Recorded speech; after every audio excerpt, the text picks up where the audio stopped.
নমস্কার। কিছুদিন যাবৎ আমরা দেখতে পাচ্ছি যে একটি সোশ্যাল মিডিয়ায় কিছু খবর রটছে যে পূর্ব রেলে নাকি প্রচুর সংখ্যক ট্রেন চালকের ভ্যাকেন্সি আছে, প্রয়োজনীয় তুলনায় ট্রেন চালক নেই ইত্যাদি ইত্যাদি। এই খবরগুলো সম্পূর্ণরূপে সত্য নয়, আবারও বলছি সম্পূর্ণরূপে সত্য নয়। এটা খুব স্বাভাবিক যে রেলে প্রতি মাসেই কিছু মানুষ রিটায়ার করেন, কিছু কর্মী রিটায়ার করেন, তার মধ্যে গার্ড, ড্রাইভার এরা তো আছেই, সেখানে ভ্যাকেন্সি হয় অবভিয়াসলি। কিন্তু প্রয়োজনের তুলনায় প্রচুর খালি, এই কথাটা সত্য নয়।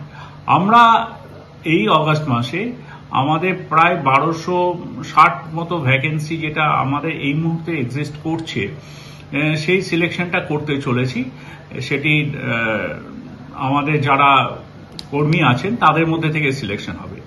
এছাড়া যারা ওপেন মার্কেট থেকে আসতে চান তাদের জন্য ভ্যাকেন্সি আমরা রেলওয়ে রিক্রুটমেন্ট বোর্ড এবং রেলওয়ে রিক্রুটমেন্ট বোর্ডে যে আমাদের ওয়েবসাইট আছে তাতে ফলো করতে পারেন আপনারা। আমাদের এই প্রসিডিওর সর্বভারতীয় ক্ষেত্রে খুব শীঘ্রই, হোপফুলি বাই সেপ্টেম্বরেই প্রায় 15 থেকে 16,000 ভ্যাকেন্সি আমরা ফিল আপ করতে চলেছি।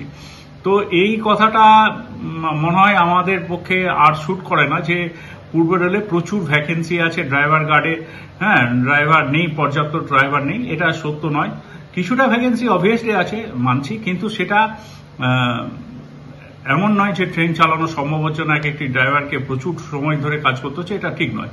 আর আপনাদের যেটা বললাম, আমাদের যে ইনহাউস যে প্রমোশনের ব্যবস্থা, সেটা 1260 জনের মতো মানুষকে আমরা উন্নীত করছি এবং প্রপার ট্রেনিং এর মাধ্যমে তারা ট্রেন চলাচলের যে যোগ্য হওয়া পরেই তাদেরকে দিয়ে আমরা ট্রেন চালানোর ব্যবস্থাও করব। ধন্যবাদ।